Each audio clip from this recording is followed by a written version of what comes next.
O Tribunal Penal Internacional emite mandatos de prisão para Daniel Netanyahu. Quais são as consequências disso e por que há tanta divergência na opinião na Europa sobre este assunto? Benjamin Netanyahu e o ministro da Defesa de Israel, Yoav Gallant, são alvos de mandatos de captura. Que poderes tem o Tribunal Penal Internacional e que obrigações têm os 124 membros do Tribunal Internacional? O procurador do Tribunal Penal Internacional, Karim Khan, pediu esta segunda-feira a emissão de mandatos de captura contra o primeiro-ministro israelita Benjamin Netanyahu e o ministro da Defesa Yoav Gallant e também 3 líderes do Hamas.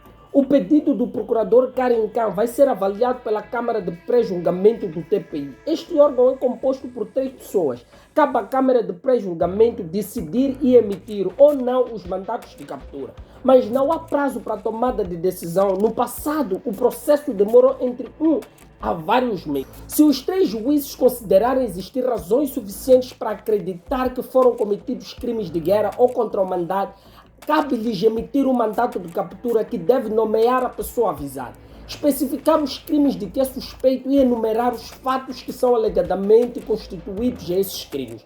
As juízas da Câmara de Pré-Julgamento podem ainda alterar os crimes denunciados pelo procurador ou conceder apenas parcialmente os pedidos de mandato de captura. No caso, referindo-se da dificuldade de entrada de ajuda humanitária em Gaza, causada por militares israelenses, com um número crescente de mortes entre a população na faixa de Gaza, incluindo bebês, crianças e mulheres, já os 3 líderes do Hamas são acusados de extermínio, homicídio, tomada de reféns, violação e outros atos de violência sexual, tortura, tratamento cruel no contexto de cativeiro e outros atos desumanos. Nenhum acusado pelo TPI pode ser julgado. Tem de se sentar fisicamente no banco dos réus e responder pessoalmente pelos crimes de que é acusado. Para isso, tem de ser capturado. O Estatuto de Roma, que instituiu este tribunal, obriga os Estados signatários a executar as detenções. Já os países que não são signatários, que assim desejem, também podem eventualmente cooperar com as apreensões. Atualmente são 124 países que subscrevem o Estatuto de Roma, mas nem Israel nem os Estados Unidos, principal aliado de Tel Aviv, se encontram entre os membros. Caso o Tribunal de Haia decida emitir mandatos de captura, os acusados podem ser detidos caso se desloquem a um dos países signatários. Mas a sanção para os países que não cumpram a ordem não é tão pesada. Uma advertência na Assembleia do TPI ou, em último caso, no Conselho de Segurança da ONU.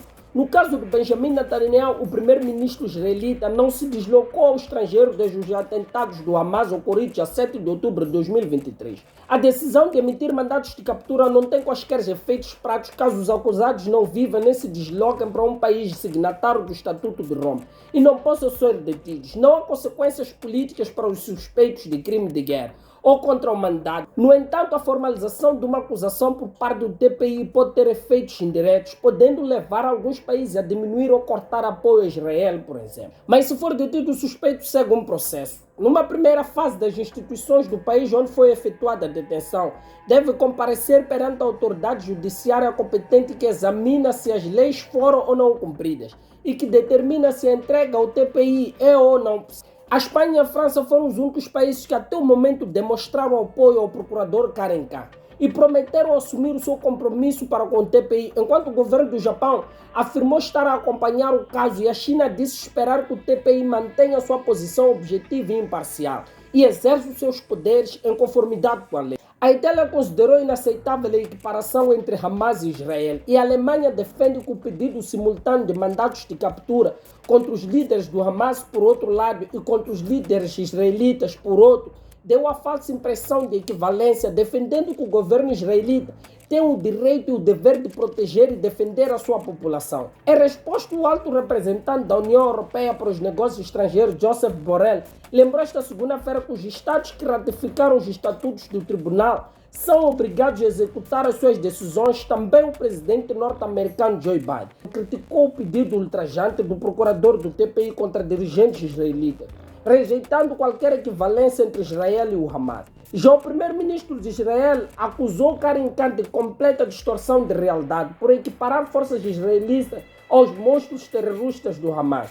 O Hamas dá a mesma resposta na sua perspectiva. Acusa o procurador do TPI de equivaler à vítima do Caraço. O TPI tem pendente a detenção de mais de uma dezena de pessoas incluindo o presidente da Rússia, Vladimir Putin, que tem um mandato de captura emitido desde março do ano passado pela transferência de crianças ucranianas para a Rússia.